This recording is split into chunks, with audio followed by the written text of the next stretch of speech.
I'm going to show you how to make amazing smoked Italian beef from an eye of round roast like this one. We start with our eye of round roast. It's cylindrically shaped and it's kind of lean. You can see it's pretty pink, so give it a little olive oil, then a generous seasoning of our Italian seasoning. Recipe is in the description for that rub. Out to the smoker now, where we have a water bath. This creates a humid environment that helps cook faster and keep the meat juicy. We have our smoker set up for 250 and we're going to let go for about 2.5 hours with oak wood. Pull it at 135, I was just a little over. Holy cow, does that look delicious. Great crust, and we're gonna slice it up. First, take this little face cut off. You can see it's a nice pink color on the inside, and we're gonna take thin slices for Italian beef. You could eat it just like this, and it is really delicious, but we're gonna make some awesome sandwiches.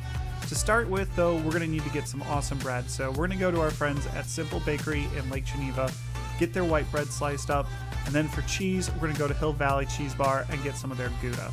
To make these sandwiches, toast the bread lightly, then put some beef on, some caramelized onions, that gouda. Make sure you use the great quality of cheese because it's so good. Throw it under the broiler for a little bit to melt the cheese. Take it out.